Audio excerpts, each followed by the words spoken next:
양지 진부스던 힘이 장존의 문음 진부가 겼다 바그라 다른 잔도 실물도 tumbadik janla ki shamsar mechanrawar seringi jankamsa jawar tukji shanla yilarma jime panso jala sara de gongje topan pawar shinji lo gongje topan pawar shinji lo gongje topan pawar shinji. Profound and subtle Dharma is rarely encountered in eons. Now we can hear and follow it. May we realize the Tathagata's meaning. To liberate sentient beings, please generate bodhicitta before today's teaching. Now we are currently teaching the Sutra of Great Liberation, and here is a dialogue between the Buddha and Akashagarbha Bodhisattva. Previously, we discussed the title of the Sutra of Great Liberation. At that time, Akashagarbha Bodhisattva asked, "What is the name of this sutra, and how should I uphold it?" Then the Buddha told him this long name. Akashagarbha Bodhisattva also said, "Before immeasurable Buddhas, in immeasurable assemblies and immeasurable gatherings, I have heard various dharmas, matters, characteristics, and vehicles, yet I have never heard such wonderful dharma as this. Therefore, I will uphold this dharma continuously without interruption for a long time." Yesterday we reached this point. Today we continue. The Bhagavan Tathagata is continuous, and Dharma and Sangha will not cease. After the sentient beings of the three realms bring about their own birth and their own cessation, it is said that since they haven't seen the Buddha, and since they haven't seen the Dharma and the Sangha, and proclaim that they have passed into nirvana. Here, Akashagarbha Bodhisattva continued to say, Tathagata, actually, the Tathagata should constantly abide in the world. Not only does the Tathagata abide, but the Dharma of the Tathagata and the followers, the Sangha, also constantly exist without perishing. This speaks of the nature of the three jewels, just as taught in the Uttara Tantra. From the perspective of their nature, the three jewels never perish. Then what does perish? Sentient beings in the three realms, through the power of karma in terms of appearances, can be born in this world, and finally they also perish and pass away. Moreover, these sentient beings will not see the constant presence of the Tathagata. This is the way to interpret that they've not seen the Tathagata, and they also haven't seen the Dharma of the Tathagata, nor have they seen the followers of the Tathagata, the Sangha, as what do they constantly see? Destructive, impermanent, non-eternal, non-solid, and non-peaceful characteristics. Therefore, they cannot see the true nature of the Tathagata. Moreover, they proclaim extinction. They constantly believe and say that the three jewels are conditioned phenomena that will pass away. This is the view of ordinary, worldly, sentient beings. Then Akashagarbha Bodhisattva said, "We all, with the blessing of the Tathagata, will travel in the three realms. Here conform should be changed to conform to worldly customs. We conform to worldly customs and times, provisionally proclaiming extinction." Akashagarbha Bodhisattva said, "Today we have received the spiritual power and blessings of the Tathagata, and we can roam freely throughout the three realms. Yet while acting in the three realms, we can only follow the worldly conventional dharmas, worldly traditions and customs. In this way, we can only accord with worldly traditions and customs, falsely declaring that the three jewels pass into extinction.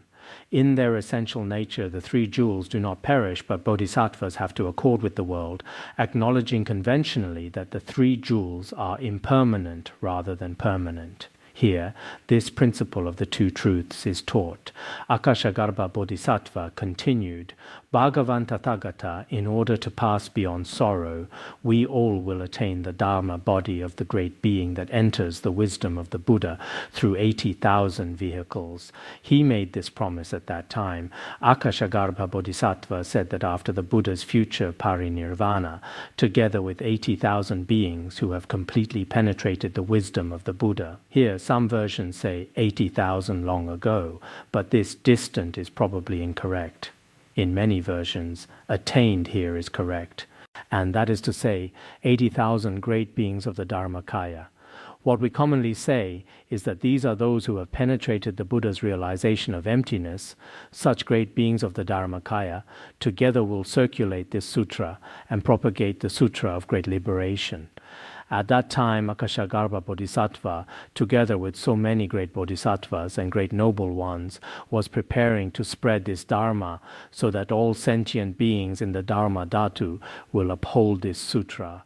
When we speak of sentient beings in the Dharma Dhatu, it actually means the multitude of sentient beings, many sentient beings.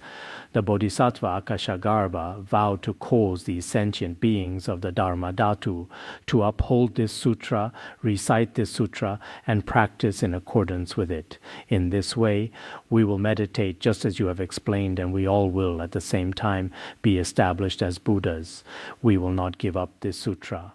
These sentient beings will later quickly attain Buddhahood without leaving even one behind. All will attain the state of the Tathagata. When explaining without abandoning any, this interpretation might be better.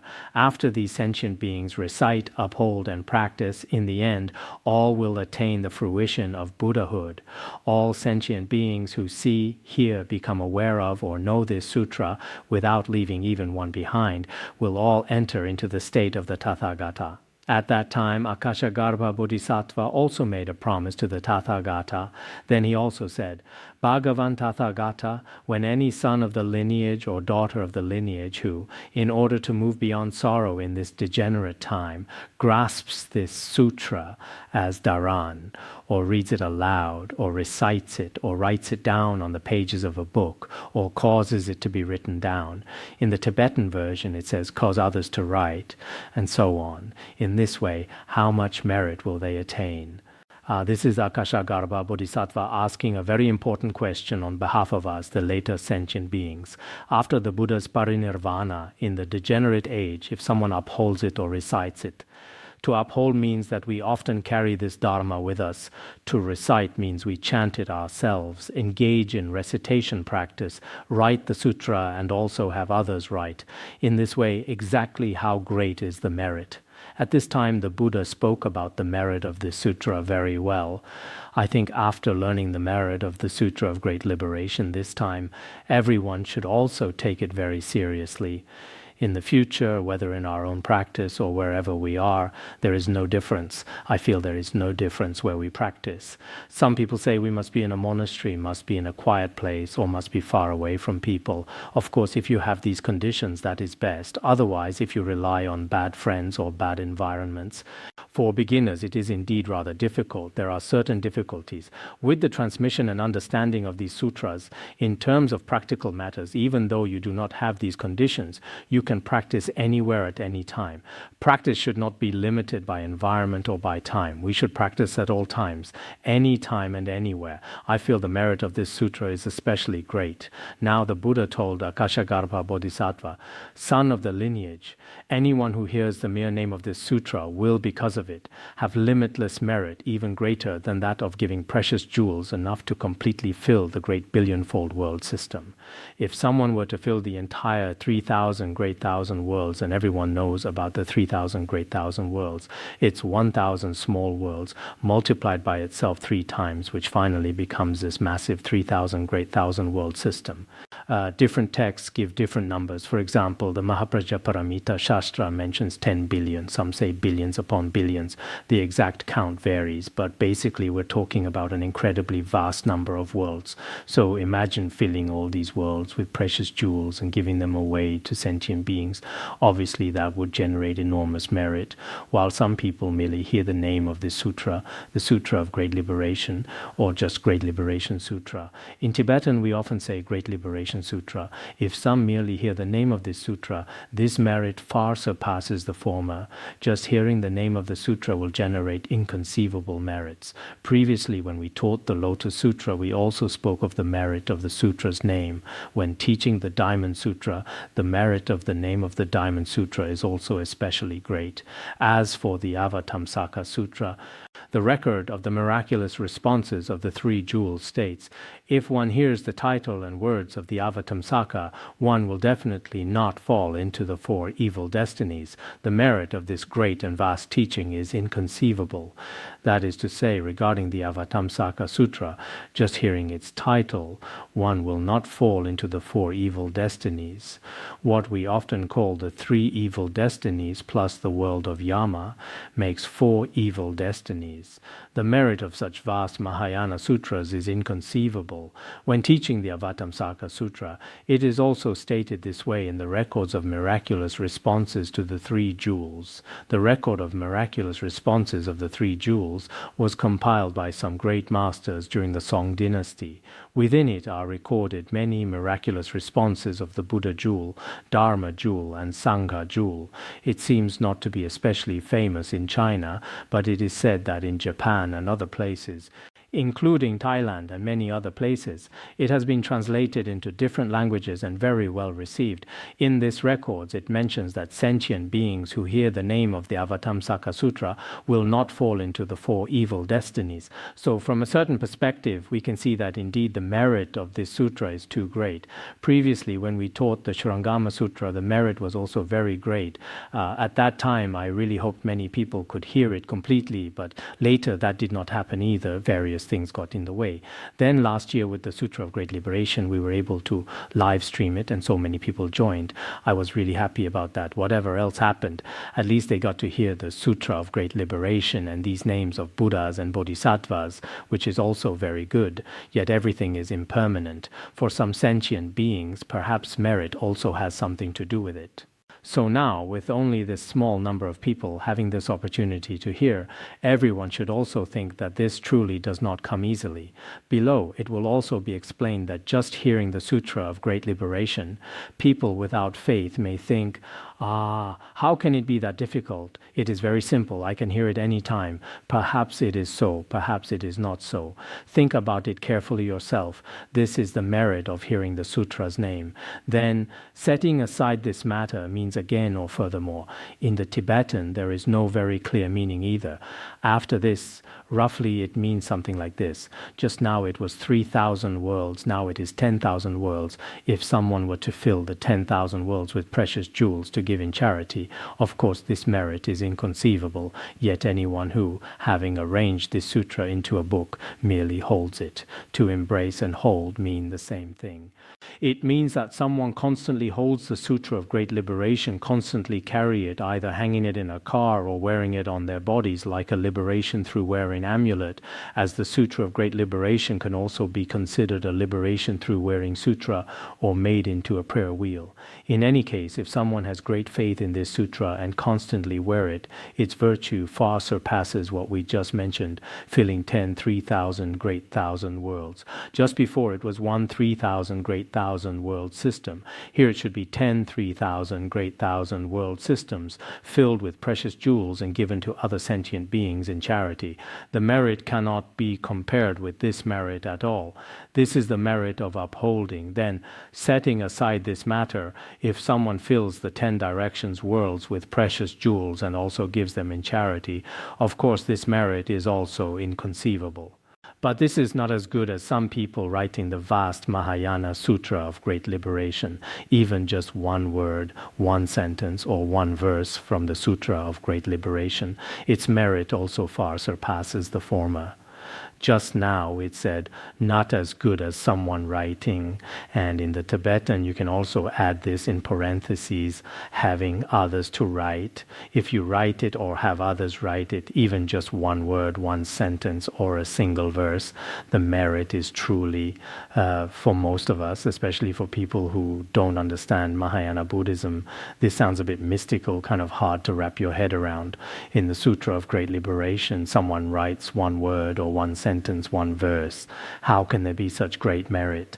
There might be all kinds of thoughts, but this is also as it should be, because the Mahayana Buddhism is either the realm of the foolish, where the foolish rely on faith to accept it, or it is the realm of the very wise, who rely on wisdom to investigate. But people of middling capacity often abandon it or generate doubts. This is the third aspect, the merit of writing. So in the future, anyone who has the conditions and opportunity to print some copies of the Sutra of Great Liberation, then you can offer them to others as a gift of Dharma. Of course, when we print now, we also cannot print too many at first. Otherwise, everyone might, because the Buddhist circle is only this big. If you print too many, later there might not even be a place to store them. So this is also a difficulty. First, you should, for example, if you can print 1,000 or 2,000 copies, then in relatively suitable places where some people can receive them as gifts, including some monasteries or some centers, actually in the Han region, offering these as gifts should be very convenient. Among these people, many have faith in this area, especially Mount Wutai, Mount Juhua, Mount Putu, Mount Eme. There are so many. Even among tourists, you'll find people with these wholesome roots. So offering these texts to them, creating that connection is really valuable. In the past, we used handwriting or photocopying, but now it is also more convenient. Also, if you are not especially capable in this area, making it into some ebooks and then sharing them online with people who have the karmic connection, which is also very good. Actually, it should also be the same. Using your own skills to make very exquisite sutras and then transmitting them to people with the connection should also be very good. Some of us are clearly Buddhists ourselves, but the way they use things, including some of modern technological tools, is completely the behavior of non-Buddhists. Doing this occasionally is understandable, since people probably have their own habitual tendencies and preferences. But you can never tell they're Buddhist. They're constantly doing worldly things. Of course, if your identity is rather special and it's not very convenient to show this, that's understandable. Some people face constraints. We can't see family reasons, friends, work, status, and so on. If that's the case, it's acceptable. You have to go along with the situation and accommodate others. There's no other way. It can only be like this. But for people who generally do not need to worry like this, relying on some favorable conditions we have now to plant wholesome roots in other sentient beings, which probably make them to truly gain benefit in this life and in future lives. So sometimes our way of life compared to the past, some ways of spread the Buddha Dharma, also do not necessarily have to be completely the same. This is the third aspect. The fourth aspect is also setting aside this matter. Although one gives in charity immeasurable precious jewels of countries, just countries' precious jewels is fine. The character Ji in the middle is not needed. Although one gives precious jewels of immeasurable worlds in charity, immeasurable. Here, country also means world. This is not as good as wholeheartedly reciting one sentence or one verse from the sutra. This merit also far surpasses the merit of the giving just mentioned. There is no way to compare.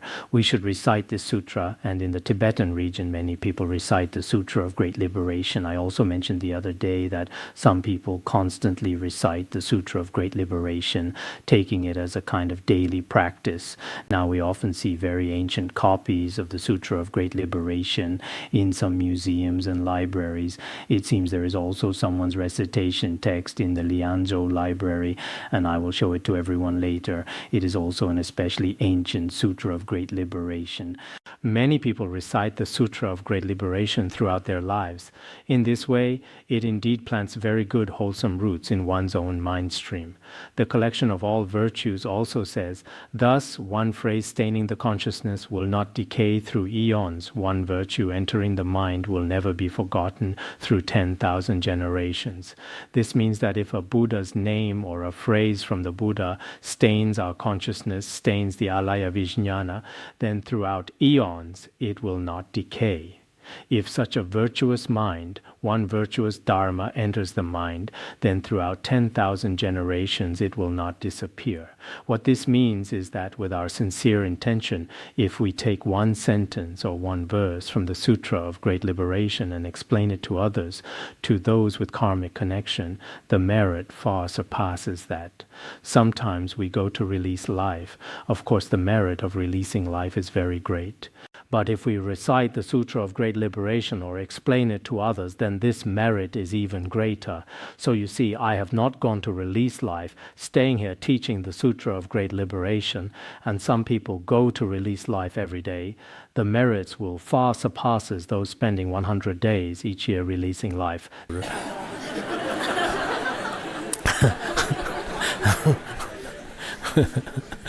This is what the Buddha said, not what I said.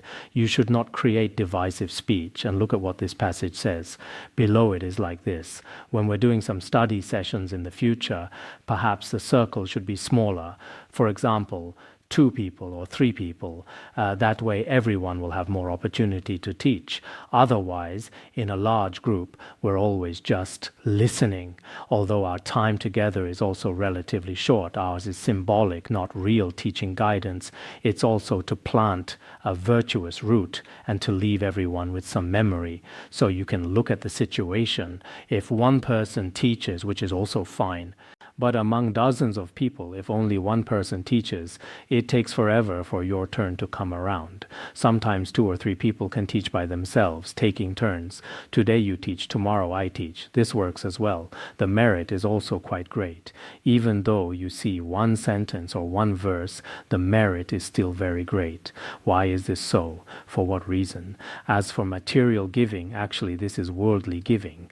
It can nourish life, but it does not transcend the world. Although through material giving we have food and clothing, allowing sentient beings not to starve to death, which is quite good, if we rely only on material giving, we cannot attain true liberation and cannot transcend the world.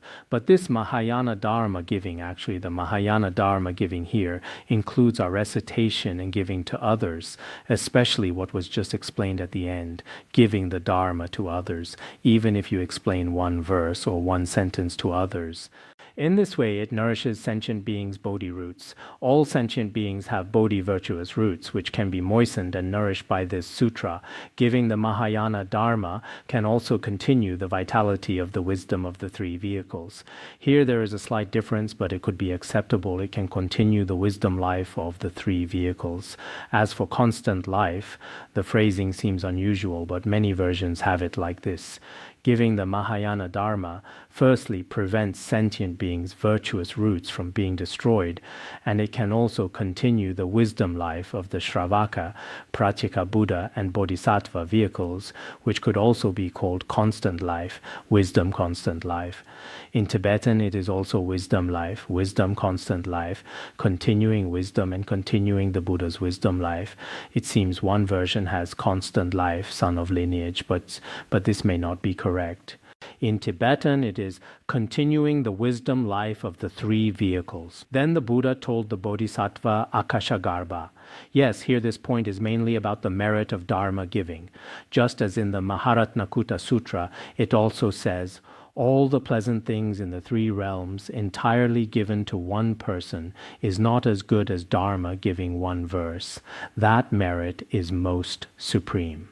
If someone gives all the pleasant things in the 3 realms to some people, of course this would be very pleasing. However, this merit is not as good as explaining and teaching one verse to others. Explaining one verse should not be difficult for us. While in this process, we should be very careful, especially when teaching sutras and shastras. We definitely cannot speak carelessly or randomly say whatever we want. This definitely will not work. We have to teach very seriously with reverence and joy. If we do this, the merit of this Dharma giving is very great. The Buddha told Akashagarbha Bodhisattva, son of the lineage, reading aloud and holding this sutra. From here, it continued with introducing the merit of upholding the sutra.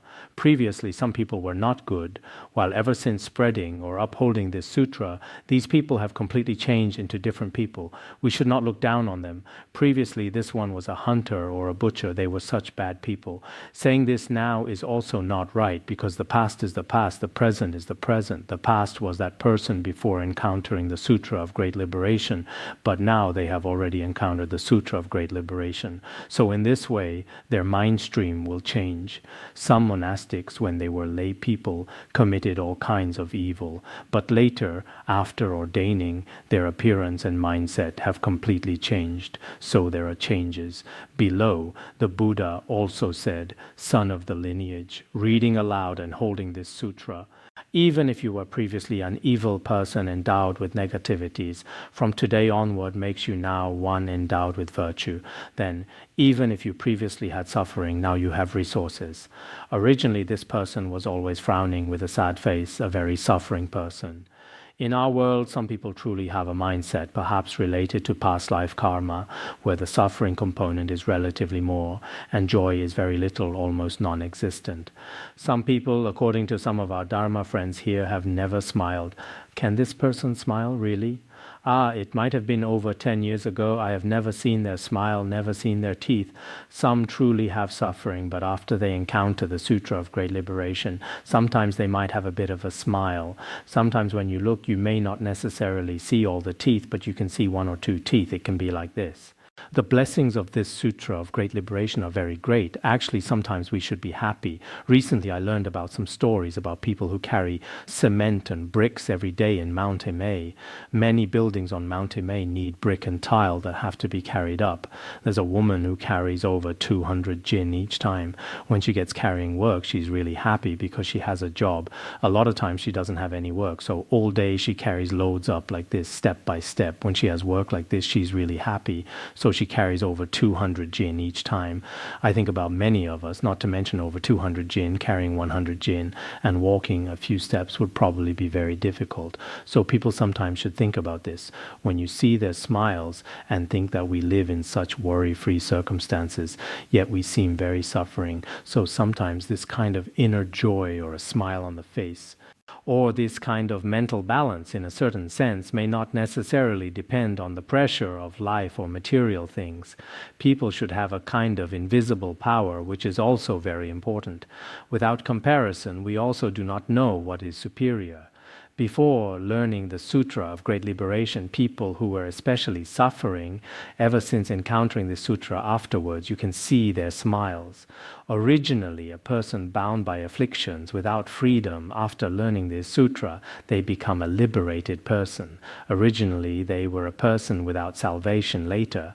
After learning this sutra, they can be liberated from the samsara. They can be rescued, saved, and become a person with hope. Originally, they were very foolish people without wisdom, but after learning this dharma, they begin to open their wisdom. Then they already became a Dharma teacher, a master, and spread the Sutra of Great Liberation in many places. Previously, they understood nothing. Later, through their own effort and other aspects, their mind may also be very virtuous. For these reasons, indeed, they have become great Dharma teachers. Previously, some were great Dharma teachers, then gradually, perhaps increasingly, not so capable. There are also such cases. Originally, they had outflows. Later, after learning this sutra, their mind stream becomes without outflows. Originally, their conduct was all ordinary conduct, but after upholding this sutra, all their actions are noble conduct. Originally, they had lost the path, going against the path, not practicing well, but later they entered the true noble path. Originally, some people from their body were completely ordinary, but because of upholding this sutra, their wisdom is the same as the wisdom of noble ones. No difference from Manjushra Bodhisattva or Maitreya Bodhisattva, as they also enter such noble path. The other day we talked about the realm of the ultimate one vehicle. If we often practice according to what is taught in the sutra, we will all become noble ones. Originally, in their mind stream, they possessed so many afflictions of greed, anger, delusion, pride, and doubt. After upholding this sutra, together with all Buddhas and Tathagatas, they share nirvana. Afterwards, there is no difference between them and all Tathagatas, and they jointly possess the Tathagatas' realm. So the mind streams of us sentient beings are also very wondrous. As relying on a special condition, we may become bad, beyond redemption. There is this possibility. While relying on a good condition in a very short time, we may reach the noble state from an ordinary being to a noble one. In the collection of all virtues that I just used, there is a passage that says, "Sentient beings' nature is originally wondrous and immeasurable. Suddenly encountering conditions, awakening is unpredictable." I think this is very good. Everyone should remember it, as the minds of sentient beings are very wondrous. So it is very difficult to speculate or measure them. It is hard to say this is a good person, this is a bad person, because when they encounter a chance condition, perhaps the enlightenment roots get mature and awaken, and in a very quick time, they will attain realization. There is such a possibility. Yet, If things go wrong, they may also become lost for a period of time, so we may not be able to measure their inner realm from their past behaviors or usual external behaviors. So the Buddha also said, except for me, there is no way to measure sentient beings' mind stream. The reason is also like this. A person who was especially evil before may later, relying on a condition perhaps encounter something like the Sutra of Great Liberation, the person completely changed from then on. I mentioned a monk the other day from Duomang Monastery. Previously, his temperament was indeed quite famous, for example, in many matters, even when lay people had already agreed and all conflicts were reconciled. He insisted on fighting, insisted it would not do. He was very stubborn like that. But later, after hearing the teachings about Yeshe Lama, this person completely became like another different people, and he became quite different from before. So if the Dharma is especially suitable for us, if a teacher is especially suitable for you, or if a method especially fits your disposition, in this way, even relying on just a brief instruction can bring great changes to the mind stream. In the past, Bhiksu, Ashvajit, and Shariputra, their karmic connection was also through one verse. Dharmas arise from causes and conditions. Dharmas cease from causes and conditions. This is what the great Shramana proclaimed. Just that one verse completely changed the destiny of their life. So sometimes this sutra may very well enable us to go from ordinary being to noble status, even though outwardly we remain the same person as before. Sometimes when we encounter some friends, you have already ordained. Wow, heavens!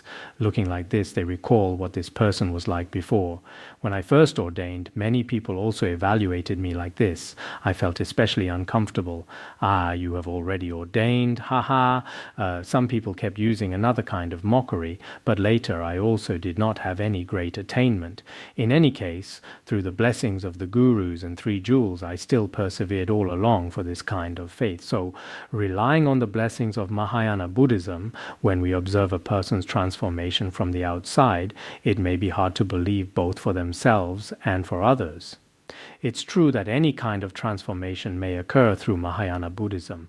At this time, Akashagarbha Bodhisattva addressed the Buddha. If it is as the Bhagavan Tathagata has said, those who previously were ordinary beings now have the activity of Aryas, and those who previously had afflictions after upholding this sutra now have the passing beyond sorrow that is similar to that of a Buddha Bhagavan.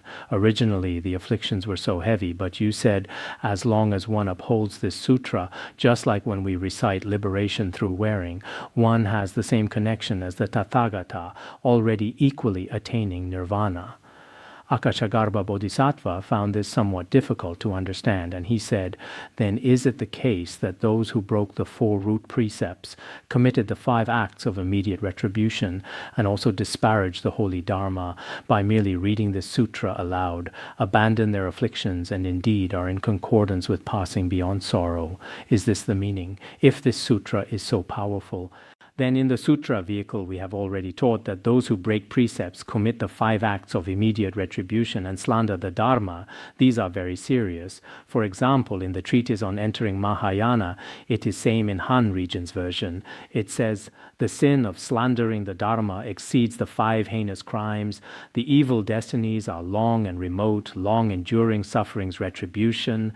The sin of slandering the Dharma already exceeds the 5 acts of immediate retribution, and one suffers in the evil destinies for a long time. So this is very frightening.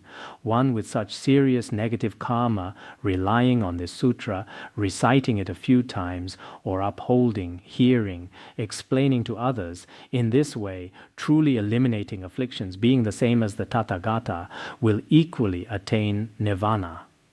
The Bodhisattva Akashagarbha found this hard to comprehend. He felt there seems to be some contradiction, or he was somewhat puzzled. Sometimes Bhagavan says the 5 acts of immediate retribution and the sin of slandering the Dharma are very difficult to purify in this lifetime, while sometimes Bhagavan says as long as one recites the Sutra of Great Liberation, everything is resolved. So he was somewhat unclear. Bhagavan, please teach the details. Could you please explain this to us again? as causality is very profound, we are all a bit confused. Which one is it actually? We might also have such doubts. Sometimes Bhagavan says this sutra is especially good. So in this way, in our worldly realm, for people whose karma is especially severe, can it be eradicated relying on this kind of sutra? How is it?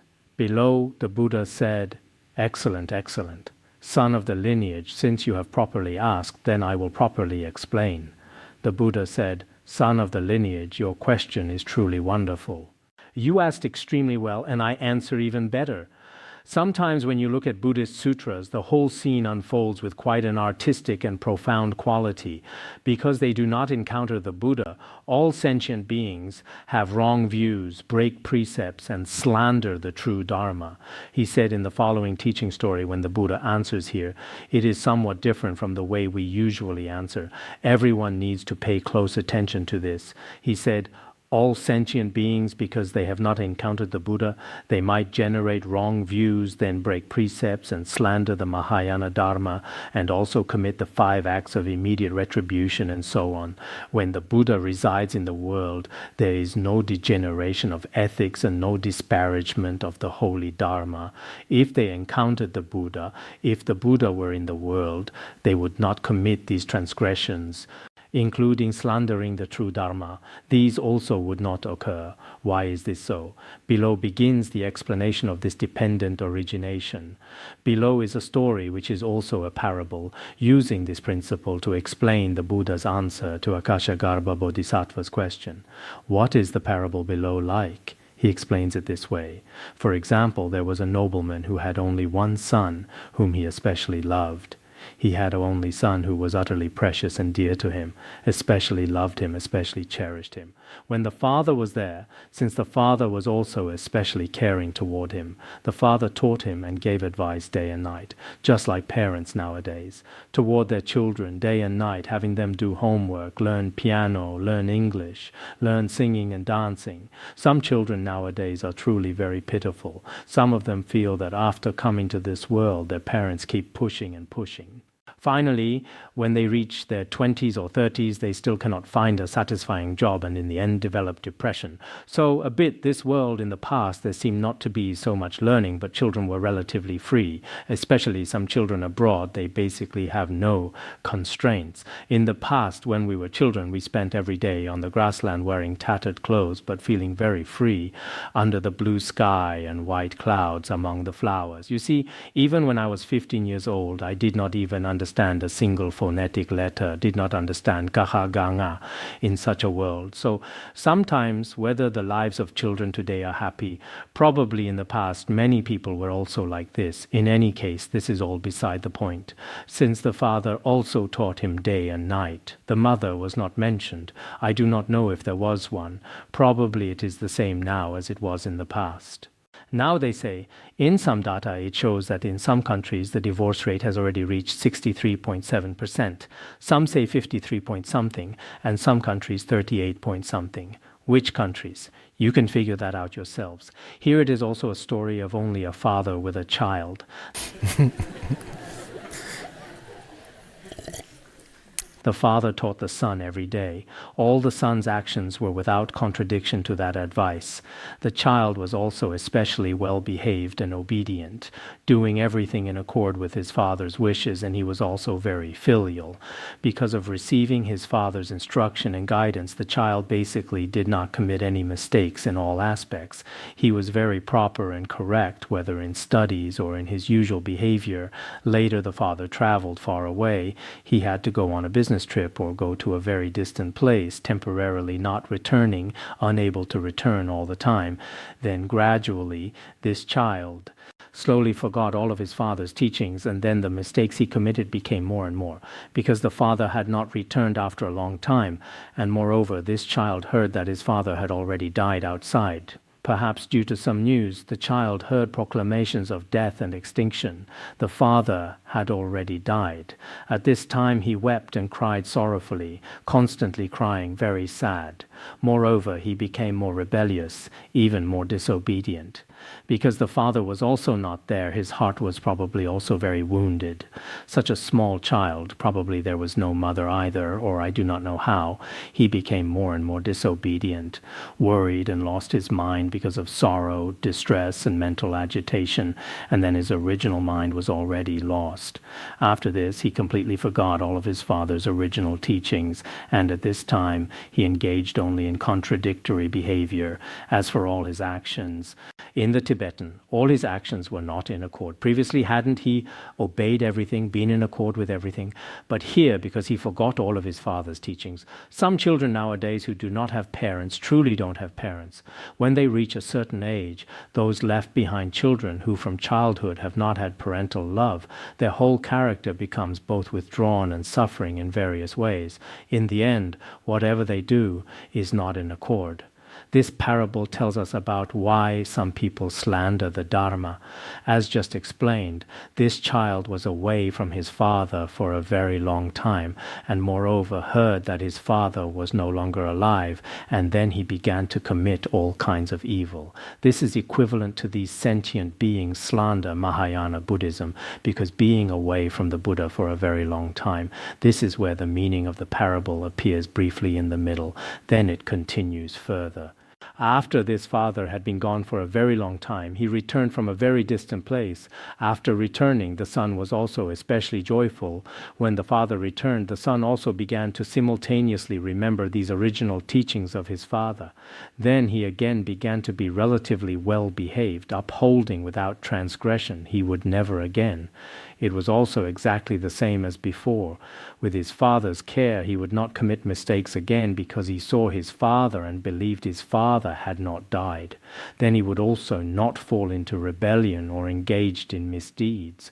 Then he grasped his father's original instructions. He truly recovered his father's teachings and instructions, and at the same time also obeyed, acting according to the teachings. Then he was no longer known to be disparaging it. Look, this place also explains the parable. Just now, when this kind of teaching of the Buddha is finally obtained, sentient beings in between have committed mistakes and slander, but later they return to their original mind, or when they recognize their own mistakes, they again began not to slander. This parable and the meaning of the verse are always connected together. Below, the Buddha then explains this parable, comparing the parable and its meaning. How to compare? The Buddha told the Bodhisattva Akashagarbha, this elder, also this father, is equivalent to being a metaphor for the Tathagata, and this beloved child is equivalent to sentient beings. As for command, just now, this kind of teaching of the father, or this kind of command of the father, this is the Buddha's instructions and precepts, because when the father was present, he would obey. There were these teachings, the Buddha's instructions and precepts. Then as for traveling far away, wasn't it just now that the father traveled far away? This is called teaching elsewhere. As for teaching elsewhere, it means the Buddha goes to other places to teach and transform sentient beings, because the son did not see the father, here proclaiming extinction. As for proclaiming extinction, just now, when the child did not see his father, it was as if the Buddha had already passed into extinction, or the Buddha had gone to other places. Just now, the child was especially sorrowful. Actually, here it is, obstruction. As for obstruction, because at that time he heard that his father had already died, he was especially sorrowful and distressed. The son lost his original mind after the Tathagata has been far away for a very long time. In the end, his own mind stream has been obscured by afflictions, and at this time they do not uphold the original conduct. Here it is the metaphor of breaking precepts. Then proclaiming extinction is just now hearing that the father had already died. Then this means acts of immediate retribution. We sentient beings begin to commit slandering the Buddha Dharma, or committing the 5 acts of immediate retribution, then being deluded about principle. Just now from the parable, they have already lost their way, doing contradictory things.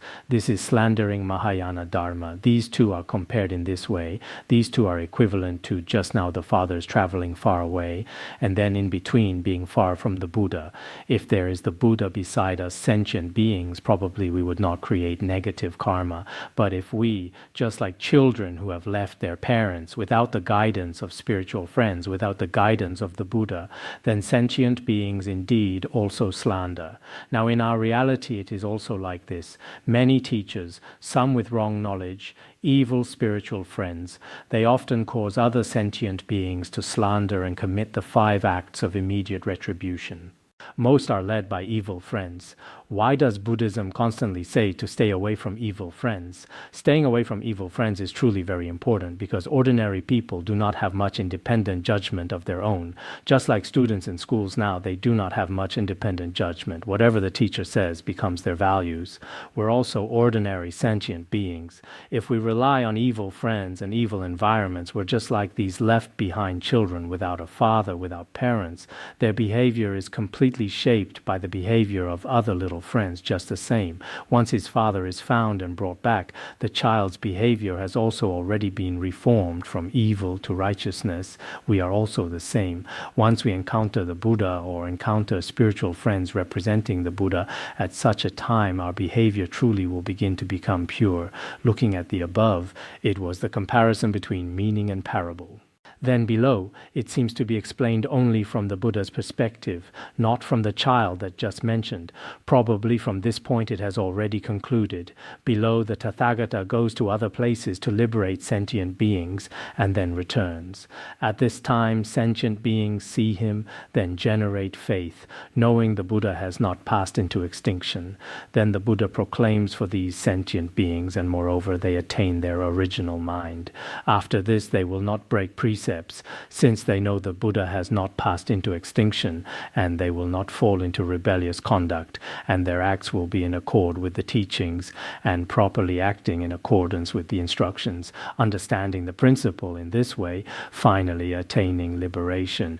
This can be called, not called, slandering the Dharma.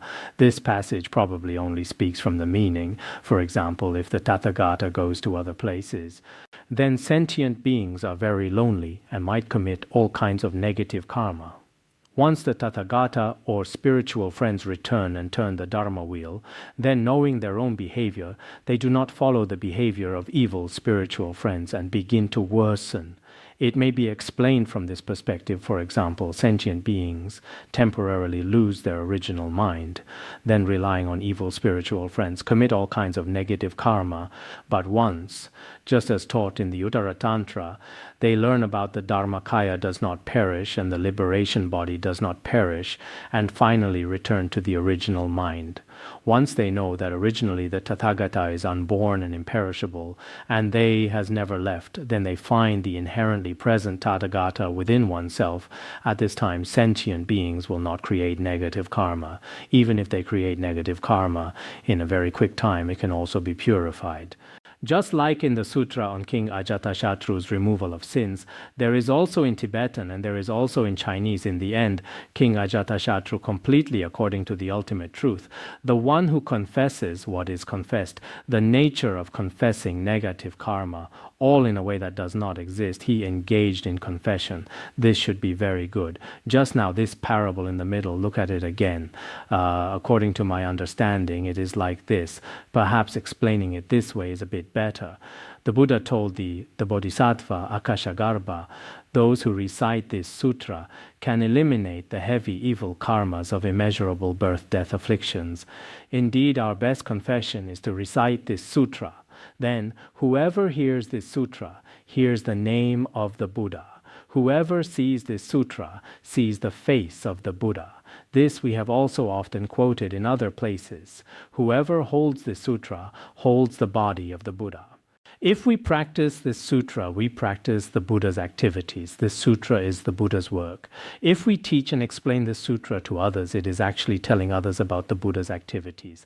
If we understand this sutra, then we understand the Buddha's intent and meaning. Indeed, the merit is very great. Whoever practices the activities of the Buddha and excellently realizes the meaning of the Buddha, if we can truly practice the Buddha's activities, then we well understand the Buddha's hidden meaning. Such person brings about the complete non-existence of afflictions. Such a person can be called forever without afflictions. Why is this so? Because this sutra has come into their hands, their afflictions are completely abandoned. Why? Because if people obtain this sutra, all will eliminate afflictions. Just as stated in the Lalita Vistara Sutra, there is something quite similar. If one is able to hear the Buddha's subtle and profound Dharma, quickly eliminate afflictions, troubles, and the aggregates of suffering will all be exhausted. If we hear the Buddha's name or the Mahayana's profound and subtle Dharma, then in a very quick time we will eliminate the faults of afflictions, and moreover our aggregates of suffering gradually completely cease. Indeed, the merit and the benefit of this sutra are inconceivable. Moreover, the Mahaprajnaparamita Shastra also says this. Although sentient beings do not see the Buddha, if they encounter sutras and dharma, cultivate virtue, uphold precepts, give, pay respect, and so on, they plant causes and conditions for nirvana. Even animals can all plant causes and conditions for merit. This statement is also very important. It means that we sentient beings have not seen the Buddha due to our heavy karma. Yet what is our good fortune? It is that we have encountered such Buddhist sutras. So now we practice virtuous dharmas, giving, prostrating, and so on. In this way, we will definitely plant the seeds of nirvana. Even animals like yaks, cats, dogs, if they also see this Sutra of Great Liberation, sometimes if these little cats and little dogs do not listen, you can strike them firmly with this sutra. In this way, they plant the karmic connection through contact, or by transmitting the Sutra of Great Liberation in their ears.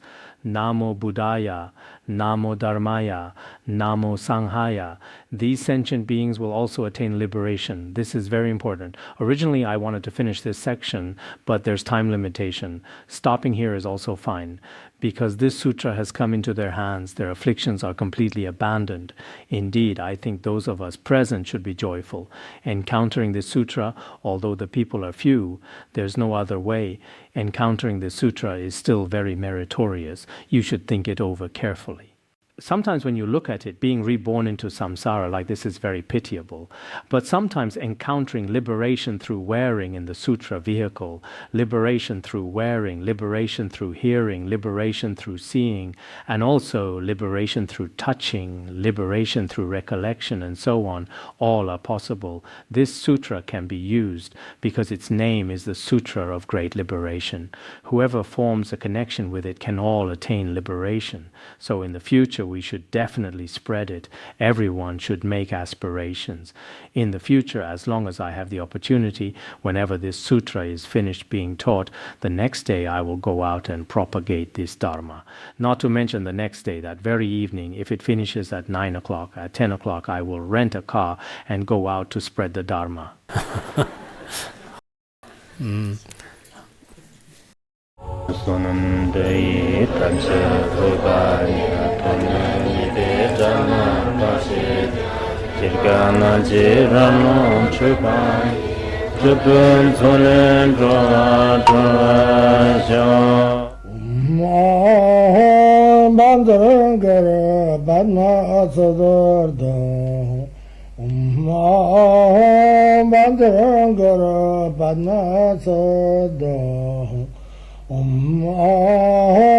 Bandara Banma Sadar